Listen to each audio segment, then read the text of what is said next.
और उस पर मुख्यमंत्री का नाम लिख दिया मोहन यादव। चिट्ठी पर्ची के मुख्यमंत्री बना दी। और ऐसा हाथ में कार्डलेस माइक लेना और फिर शिवराज उस पर चलते हुए कहना, बहना चिंता मत करना, अभी मेरे पास पैसे नहीं, 1000 ले। और जैसे ही बीजेपी के नेता गांव में आए, विधायक आए, मंत्री आए, मुख्यमंत्री आए, शासन किया देश की कांग्रेस की सरकार ने, उतना में 5 साल में विकास करके सपने दिखाए गए थे। सपने दिखाए गए थे 2 करोड़ रोजगार के। अब तो आपके सारे बच्चे रोजगार युक्त तो हो गए होंगे। सबके घरों में रोजगार है या नहीं है? बीजेपी के लोगों के घरों में है। आदरणीय हमारे जो सांसद है ना यहाँ के, उनके बच्चे रोजगार पे है, वो तो बेरोजगार नहीं है ना? अरे बताओ, वो तो बेरोजगार नहीं है ना? जरा बोलते रहो तो मुझे पता चले कि जिंदा कौन है। साथियों, 5 सवाल है मेरे सांसद जी से। पत्रकार बंधुओं, आशा है आप सब लिखोगे कल। 20 साल छोटी मोटी स्थिति नहीं होती। 20 साल से एक व्यक्ति सांसद है यहाँ का। 20 साल से बीजेपी की सरकार है मध्य प्रदेश में। 10 साल से नरेंद्र मोदी जी की सरकार है देश में। 20 साल में 200 करोड़ रुपए से ज्यादा सिर्फ सांसद निधि होती है। सांसद निधि। आदरणीय सांसद जी, आप एक व्हाइट पेपर जारी करो कि 20 साल की 200 करोड़ रुपए की सांसद निधि का क्या हुआ, बताओ सतना की जनता को। सही है कि गलत? दूसरा सवाल, सांसद जी से 4वीं-5वीं बार लड़ रहे चुनाव, 4 बार बन चुके हैं। शिक्षा के क्षेत्र में जब 20 साल से प्रदेश में आपकी सरकार थी, आप सांसद थे, देश में आपकी सरकार थी, कोई एक यूनिवर्सिटी संसदीय क्षेत्र में आप लेके क्यों नहीं आए? इसका क्या कारण है, बताओ सतना की जनता को। यहाँ के बच्चे पढ़ना लिखना चाहते हैं, इंदौर, भोपाल और अन्य जगह नहीं जाना चाहते हैं, सतना में ही रहकर खेतीबाड़ी के साथ शिक्षित होना चाहते हैं। आप 20 साल में क्या किया? तीसरा सवाल, सीमेंट के 8 प्लांट है और लगभग कांग्रेस के राज में आए थे। वहां की सप्लाई किसके पास है? जरा ये प्रदेश के लोग, सतना के लोगों को पता चलना चाहिए कि नहीं चलना चाहिए? अरे चलना चाहिए कि नहीं चलना चाहिए? उन सीमेंट फैक्ट्रियों में जो रोजगार है वो प्रदेश के लोगों का है, सतना के लोगों का है, बाहर के लोगों का है। ये सत्ता को पता चलना चाहिए कि नहीं चलना चाहिए? तो ये सांसद को जवाबदेही देनी चाहिए या नहीं देनी चाहिए? तीसरा सवाल, सीमेंट की फैक्ट्रियों में जो रोजगार है वो बाहर का क्यों है, और जो सप्लाई है वो आपके और बीजेपी के लोगों की ही क्यों है? ये सवाल बनता है कि नहीं बनता? बनता है कि नहीं बनता है? चौथा सवाल,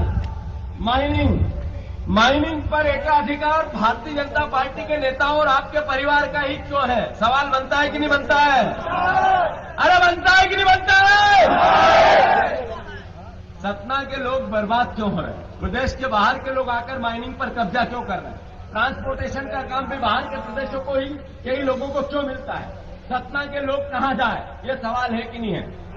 अरे है कि नहीं है? 5वां सवाल, जब आपके बच्चे रोजगार पे है, सांसद जी के बच्चों को रोजगार मिला नहीं मिला? तो फिर सतना के वो परिवार के लोग जो 20 साल से आपको चुनते हैं, उनके बच्चे बेरोजगार क्यों हैं? यहाँ पलायन क्यों करते हैं? ये सवाल बनता है कि नहीं बनता है? ये 5 सवाल है, इनके उत्तर सांसद जी को देना चाहिए, तभी वोट मांगने जाना चाहिए। सही है या गलत? दूसरी बात थोड़ा मैं और कहूंगा, लोकतंत्र में जो जीता वो सिकंदर। अगर भारतीय जनता पार्टी की देश में सरकार बनी, 10 साल मोदी जी प्रधानमंत्री रहे, काले धन की बात याद है?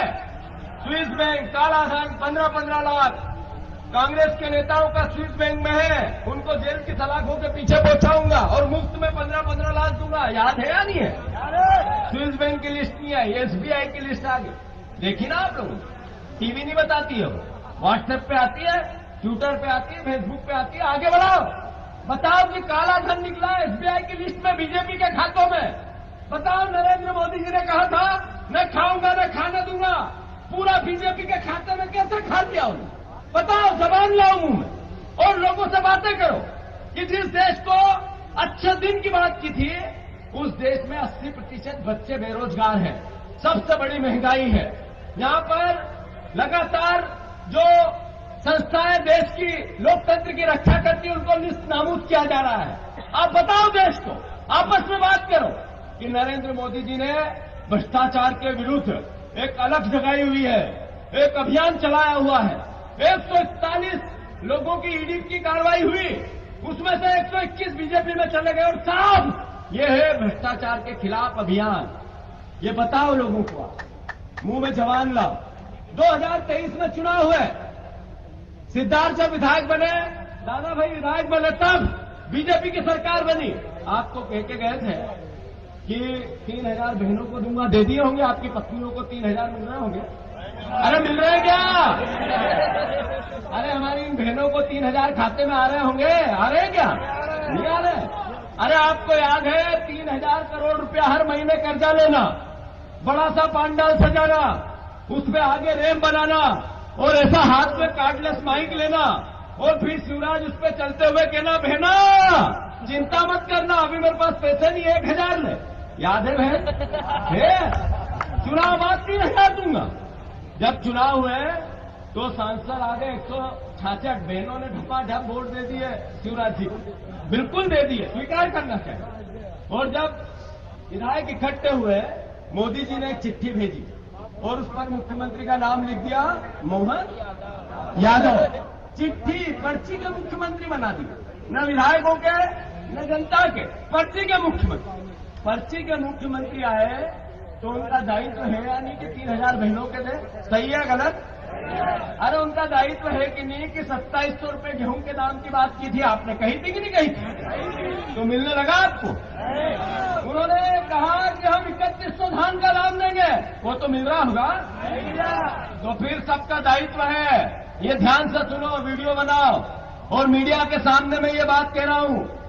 एक एक बात नेता जो मंच पे बैठे वो भी ध्यान से सुने और जनता जो सामने बैठी वो भी ध्यान से सुने और वीडियो के माध्यम से जो बातें सतना के क्षेत्र में और मध्य प्रदेश में जाएगी वो भी ध्यान से सुने। जैसे ही बीजेपी का सांसद आपके गांव में आए, एक मुट्ठी गेहूं लो और उसको दो और कहो इसका दाम हमें 2700 रुपए कर दो और वोट ले लो। सही है गलत? एक मुट्ठी चावल आपके घरों में से निकालो और जैसे ही बीजेपी के नेता गांव में आए, विधायक आए, मंत्री आए, मुख्यमंत्री आए और वो एक मुट्ठी चावल उनके सामने दो, उनके हाथ में रखो और कि 3100 इसका दाम दे दो और वोट ले लो। सही है गलत? और अगर नहीं दे तो फिर वोट बनता है क्या? अरे बनता है क्या?